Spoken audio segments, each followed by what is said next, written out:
বন্ধুরা, welcome to যোগ সাধনা মুক্তি চ্যানেলে। আমি রীতা সরকার। আমি একজন যোগ শিক্ষিকা, যোগ ইনস্ট্রাক্টর। গ্যাস হচ্ছে কেন আর নিবারণ কিভাবে হবে? গ্যাস হওয়ার প্রথম কারণ খাবার পচন হয় না, অপচন হয়। ঠিক সময় মতো খাবারকে না খাওয়া, খাবার খেতে খেতে কথা বলা, টিভি দেখা। তাহলে আপনি যখন খাবারটা খাচ্ছেন, কথা বলছেন, টিভি দেখছেন, আপনার বাইরে থেকে বায়ু ভেতরে ঢুকে যাচ্ছে। তাহলে খাবার খাওয়ার সাথে সাথে সেই খাবারের বায়ু ঢোকার জন্যে আপনার ভেতরে গ্যাস হচ্ছে। তাহলে যখনই আপনি খাবার খাবেন, খাবারকে চিবিয়ে চিবিয়ে খাবেন আর মুখ বন্ধ করে শান্তভাবে খাবেন, তবেই সেই খাবার কিন্তু পচন হবে, গ্যাস হবে না। অনেকেই জল খায় এইভাবে। তাহলে যখনই মুখটাকে ফাঁক করে জলটা বোতলে খাচ্ছেন, সাথে সাথে বায়ু ঢুকে যাচ্ছে। তাহলে বায়ু ঢুকে যাওয়ার জন্যে আপনি যে জলটা খাচ্ছেন, সেই জলটা আপনার ভেতরে উথল পাথল হচ্ছে, আপনার বমি হচ্ছে, গ্যাস হয়ে গেছে, পেট ফাঁপছে, বুক জ্বালা দিচ্ছে। তাহলে যখনই জল খাবেন, আমরা কুলি করি না, এক ঢোক জল খেয়ে অথবা মুখ ভর্তি করে জল নিয়ে মুখের মধ্যে জলটাকে রাখবেন, রেখে ধীরে ধীরে পাখি যেমনভাবে জল খায় ঠিক সেইভাবে জলটাকে খাবেন। দেখবেন আপনার একদম গ্যাস হবে না। আমরা প্রত্যেকেই জানি যে লেবু খেলে, লেবু গরম জল খেলে অনেকের ওজন কমে, আবার অনেকের আবার গ্যাস হয়ে যায়। তার মানে আপনার শরীরের অনুকূল পরিস্থিতিতে আপনার শরীর যেটা নেবে সেটা কিন্তু আর একজনের নেবে না এবং আমারও নেবে না। আপনার যেটা সহ্য হচ্ছে সেটা আমার হবে না, আপনার যেটা হচ্ছে সেটা আর একজনের হবে না। তার মানে ধরুন আপনার পরিবারে আপনার সর্দি কাশি জ্বর হয়েছে, আপনি ডাক্তার দেখিয়ে ওষুধ এনেছেন। আপনার মেয়ের সর্দি কাশি জ্বর হয়েছে, মেয়ে ডাক্তারখানা থেকে ওষুধ এনেছে। ওষুধটা কিন্তু আলাদা, কেন আপনার শরীরে যেটা সহ্য হবে আর একজনের শরীরে কিন্তু সেটা সহ্য হবে না। তাহলে আমরা যখনই আপনার শরীরের মধ্যে যে অনুকূল পরিস্থিতিতে আপনি আছেন, আপনার শরীর যেটা নিচ্ছে আপনি সেটাই করবেন, আপনি সেটাই খাবেন। তাহলে টিভি দেখে না, টিভি বন্ধ করে ধ্যান দিয়ে খেতে হবে, ধ্যানের সাথে খেতে হবে, মন দিয়ে খেতে হবে, যাতে শান্তভাবে খেতে হবে, যাতে খাবারটা হজম হবে। অনেকে অফিস যায়, তাড়াহুড়ো করে খেয়ে যায়, খাওয়ার পরে তারা জল খেয়ে ওষুধ খেয়ে বেরিয়ে যায়, সাথে সাথে কিন্তু তাদের গ্যাস হয়ে গেল। তাহলে জল খেতে হবে 45 মিনিট পর জল। বন্ধুরা, আপনাদের বলে দিলাম খাবারকে কিভাবে খাবেন। চিবিয়ে খাবেন, পেস্ট করে খাবেন, 32 দাঁত 32 বার চিবিয়ে খেতে হবে। তাহলে জল যখন খাবেন, ঢোক এইভাবে না, বসে গ্লাসে করে মুখ ভর্তি করে জল নিয়ে যেমন করে জলটাকে মুখের মধ্যে ঘুরিয়ে নিয়ে ধীরে ধীরে জলকে খাবেন। যারা প্রচুর গ্যাস অম্বলে ভুগছেন, আর গ্যাস এমন একটা জিনিস আপনার কোনো মান সম্মান কিচ্ছু মানবে না, নয় ঊর্ধ্বমুখী নয় নিম্নমুখী, লোকজন, আত্মীয় স্বজন, বিয়ে বাড়ি, নেমন্তন্ন বাড়ি, যে কোনো পরিস্থিতির মধ্যে আপনার গ্যাস বেরিয়ে যেতে পারে, নিম্নমুখী অথবা ঊর্ধ্বমুখী। এতটাই খারাপ জিনিস। আর গ্যাসকে যদি চেপে রাখেন তাহলে বেগার বোধ হবে। অনেকে লেট নাইটে খায়, অনেক দেরি করে খায়, দেরি করে খেয়ে জল খেয়ে শুয়ে পড়ে, তাদের হার্ট অ্যাটাক হওয়ার সম্ভাবনা বেশি এবং তাদের গ্যাস অম্বল বেশি হয়। কেন লেট নাইটে অনেক রাত্রে খাচ্ছে, খাওয়ার পরে আপনাকে 10 থেকে 15 মিনিট বজ্রাসনে বসতে হবে। বজ্রাসনে বসার পরে আপনি ধীরে ধীরে হাঁটবেন। যদি আপনি জোরে হাঁটেন, খাওয়ার পরে আপনার ডাইজেস্টিভ সিস্টেমের ওপর আপনার প্রেশার পড়বে। তাহলে আমরা যখনই জোরে হাঁটবো, তাড়াতাড়ি করে খাবো, তখন আমাদের কি হবে, আমাদের যে সুগার হয় আমাদের যে মধুমেহ রোগ হয় সেই সুগারের লেভেল কিন্তু বেড়ে যাবে। তাহলে খাবারকে চিবিয়ে খেতে হবে। চিনি জাতীয় খাবার, মিষ্টি, ফাস্টফুড, যেমন জুস, বাইরের যে জুস হয়, জুস খান, সেই জুসের মধ্যে চিনি মেশানো আছে, সেই জুস খেলে কিন্তু আমাদের সুগারের লেভেল কিন্তু বেড়ে যাবে। তাহলে সুগারের ওপর যাতে, ডায়াবেটিসের ওপর যাতে কোনো প্রেশার না পড়ে, এই বাইরের জুস খেলে কিন্তু সেই প্রেশার পড়বে। আপনি ছাঁচ খাবেন। ছাঁচ কখন খাবেন? যখনই ছাঁচ সন্ধ্যের পরে খাবেন, দই সন্ধ্যের পরে খাবেন, তখনই গ্যাস অম্বল হবে।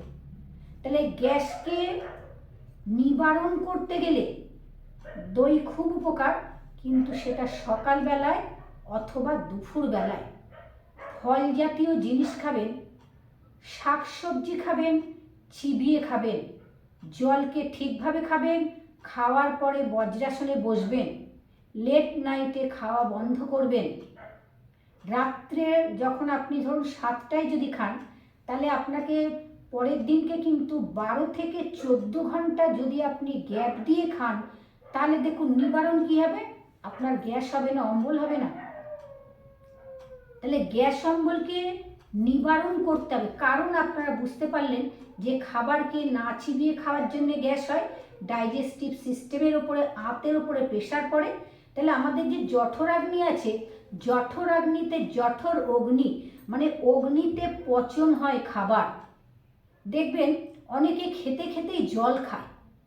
তাহলে অগ্নি, আমরা যেমন গ্যাস জ্বালাই, আমাদের অগ্নি জলে, অগ্নিতে আমরা ভাতের হাঁড়ি বসাই, ভাত টকবক করে ফোটে, যখন ঢাকাটা চাপা দেন তখন ভাতের হাঁড়ি থেকে ফুটে ফ্যানটা গ্যাসের ওপর পড়ে, পড়ে গ্যাসটা নিভে যায়।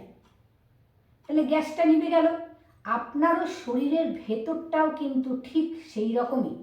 জঠরগ্নিতে খাবারটা যখনই আপনি খেতে খেতে জল খাবেন, তখনই আপনার কিন্তু জঠরগ্নিতে খাবার পৌঁছলো না, জলে আপনার জঠরগ্নিটা নিভে গেল। ভেতরটা কিন্তু আমাদের গরম, বাইরেটা কিন্তু আমাদের ঠান্ডা। তাহলে গরম, আমাদের অগ্নি নিভল, অগ্নি নেবার পর আপনার খাবার পচন হলো না, খাবার পচন না হওয়ার পরে আপনার হার্ট অ্যাটাক হতে পারে, অথবা স্ট্রোক হতে পারে, প্রচণ্ড রকমের গ্যাস অম্বল হতে পারে। আপনি তো গ্যাসকে, আপনি তো খাবারকে পচন করতে দিলেন না, কারণ আপনি সাথে সাথে জল খেয়ে নিলেন। আপনি যে ভাত, মাছ, মাংস যা খেয়েছেন, সব খাবারগুলো ভেতরে ওথল পাথল করছে। তারা কোন দিকে যাবে? ওপরে যাবে না নিচেই যাবে? তাহলে খেতে হবে 45 মিনিট পরে জল খেতে হবে বন্ধুরা, তবেই তো ভালো থাকবেন, সুস্থ থাকবেন। আমাদের সুস্থভাবে বাঁচতে হবে। গ্যাস কিন্তু খুব ক্ষতিকারক জিনিস। এই গ্যাস থেকে আপনার সমস্ত রকমের ব্যথা, শরীরে ব্লাড সার্কুলেশন ঠিকভাবে হয় না, আপনি ব্যথার জন্য মারাত্মক কষ্ট পাচ্ছেন, আপনার সুগার লেভেল বেড়ে গেছে, এই গ্যাসের থেকে বন্ধুরা হার্ট অ্যাটাক হচ্ছে। তাহলে আপনি ফাস্ট ফুড এবং অতিরিক্ত রিচ খাবার বন্ধ করবেন, আপনার গ্যাস হবে না। খাওয়ার 45 মিনিট পর, আবার আপনাদের জানিয়ে দিচ্ছি, খাওয়ার 45 মিনিট পরে জল খাবেন, গ্লাসে করে জল খাবেন, যাতে ভেতরে বায়ু না ঢোকে। জল খাওয়ার পরে কী করবেন? মুখ ভর্তি করে জল নিয়ে জলকে ধীরে ধীরে ধীরে ধীরে ভেতরে নেবেন, দেখবেন একটু গ্যাস হবে না বন্ধুরা। আর রাত্রের খাওয়ার পর সকালের খাওয়া 12 থেকে 14 ঘন্টা গ্যাপ দেবেন, তাহলেই তো গ্যাস আপনার ঠিক নিবারণ। এগুলো আপনার কারণ আপনাকে বলে দিলাম, কেন আপনার গ্যাস হয়, নিবারণ আপনাকে বলে দিলাম যে আপনি কিভাবে করবেন, কিভাবে খাবেন। তাহলে শান্ত মনকে শান্তভাবে খেতে হবে। মনের মধ্যে কোনো চিন্তা আনতে পারবেন না। হেঁটে খাওয়া না, দাঁড়িয়ে খাওয়া না, বসে বসে খাওয়া, চিবিয়ে চিবিয়ে খাওয়া, ধ্যানের সাথে খাওয়া, টিভি খুলে খাওয়া না, গল্প করতে করতে খাওয়া না, কথা বলতে বলতে খাওয়া না। বাচ্চাকে, এখনকার মায়েরা বাচ্চাদের খাওয়ায় মোবাইল খুলে, মোবাইল খুলে খাওয়ায় কথা বলতে বলতে, না ক্ষতি। এখন আপনার বাচ্চার কিছু হচ্ছে না, কিন্তু আগামী দিন কিন্তু ওই বাচ্চাটা কিন্তু ঝরঝরে হয়ে যাবে পুরো। আপনি চিন্তাও করতে পারবেন না তার কি কি রোগ হবে। তাহলে আমরা মনকে শান্ত করে করব। ভেজিটেবলের উপর জোর দেবেন বেশি, ফল খাবেন, অঙ্কুরিত খাবেন। সকালের টিফিন হেলদি টিফিন করবেন, সকালে কিন্তু হালকা টিফিন না। আপনি দুপুরে হালকা খান, কিন্তু সকালের টিফিনটা হবে ভারী টিফিন, হেলদি টিফিন। এই হেলদি টিফিনের মধ্যে আপনি ওটস খেতে পারেন, আপনি ডালিয়া খেতে পারেন, অঙ্কুরিত ছোলা, মুগ, মেথি অঙ্কুরিত, তার মধ্যে একটু ফল, অল্প ড্রাই ফ্রুট দিয়ে খেতে পারেন, আপনি ওটসের রুটি খেতে পারেন। এগুলো খেলে বন্ধুরা আপনারা ভালো থাকবেন, সুস্থ থাকবেন। আপনার যত গ্যাসের ওষুধ খান, যতই গ্যাসের ওষুধ খান, গ্যাস কিন্তু কিছুতে, কেন আপনার ভেতরে গ্যাস ভর্তি, আপনার বায়ু, আপনার ডাইজেস্টিভ সিস্টেম ঠিক না। এই ডাইজেস্টিভ সিস্টেমকে ঠিক রাখতে গেলে আপনাকে কিন্তু খাবারকে ঠিকভাবে খেতে হবে, পচন ঠিকভাবে করতে হবে। আর এই গ্যাসের ঘরোয়া ওষুধ বন্ধুরা আপনাদের সবসময় আপনাদের জানাই, সবসময় আপনাদের কাছে এই গল্পটা আমি করি যে আমাদের রান্নাঘরে যা যা জিনিস আছে সব জিনিসই কিন্তু আমাদের রোগের ওপরে, রোগের, সে লবণ থেকে শুরু করে তেজপাতা থেকে শুরু করে সব কিছু। তা আজকে আমাদের ঘরোয়া ওষুধ আপনাদের কাছে গ্যাসের জন্য বলবো জোয়ান। জোয়ান কখন খাবেন? 1 চামচে জোয়ান 1 কাপ জলের মধ্যে ভিজিয়ে দেবেন।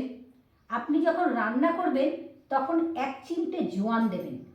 জোয়ান দিয়ে রান্না করবেন, জোয়ান যেন না পড়ে। তেল গরম হয়েছে, জোয়ান দেবেন, দিয়ে সবজি দিয়ে দেবেন। তাহলে 1 কাপ জলের মধ্যে 1 চামচে জোয়ান নেবেন, নিয়ে জোয়ানটাকে একটু সামান্য ভিজিয়ে সেই জোয়ান দেওয়া জল খাবেন। আর একটা ঘরোয়া ওষুধ যেটা আপনার রান্নাঘরের মধ্যে আছে সেটা হচ্ছে হিং। হিং মারাত্মক গ্যাসের জন্য উপকার, মানে একেবারে রামবান ওষুধ হিং আর জোয়ান। আপনি যখন তরকারি করবেন ওই জোয়ানের মধ্যে 1 চিমটে হিং দেবেন, কিন্তু হিং যেন না পড়ে, সাথে সাথে সবজি ঢালবেন। আর যখন আপনি কাপের মধ্যে জোয়ান নিয়েছেন ওই জোয়ানের মধ্যে 1 চিমটে হিং দেবেন, হিং দিয়ে সেই জলটা খাবেন।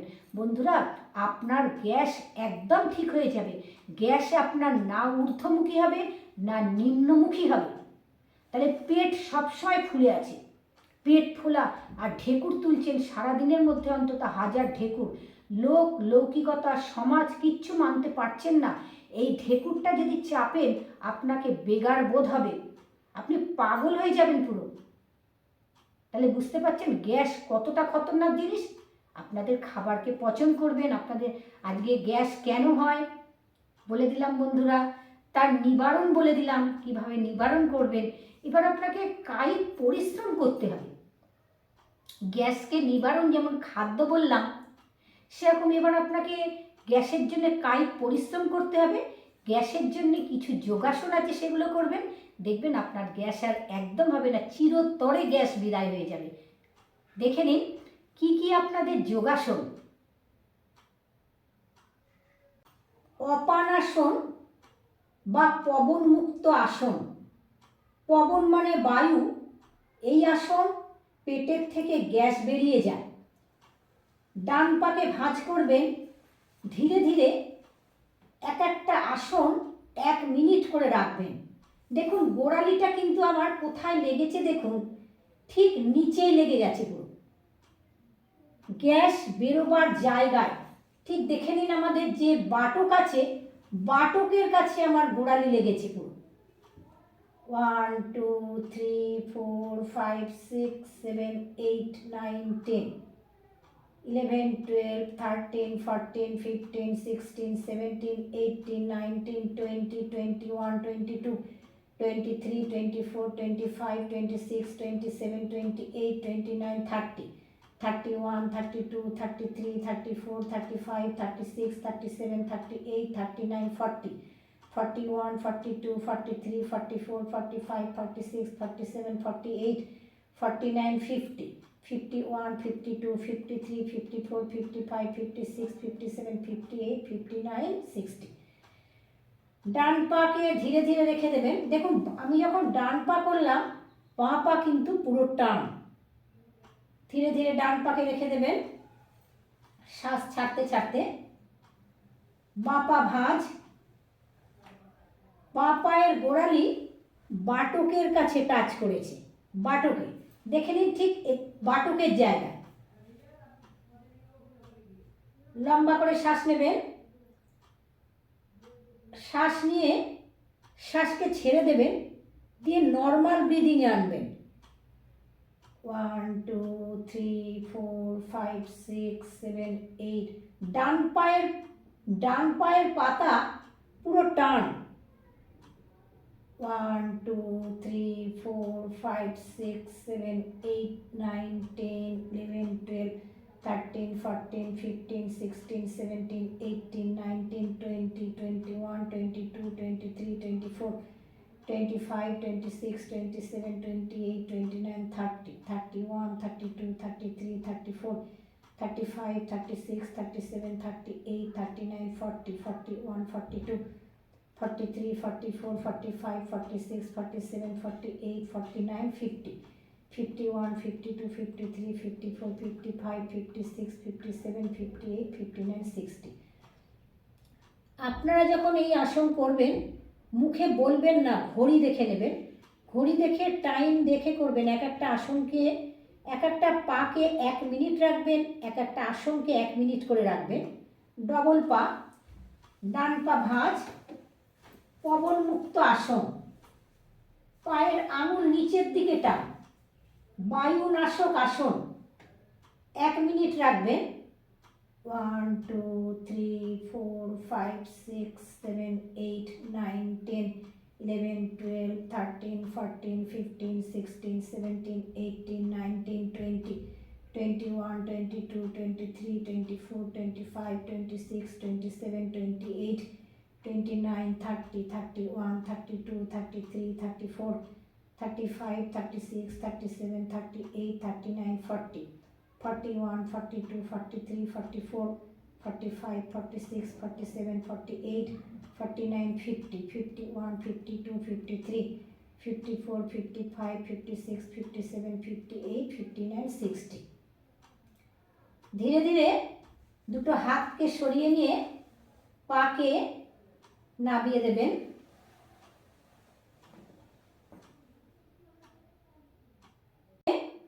অধোমুখাসন।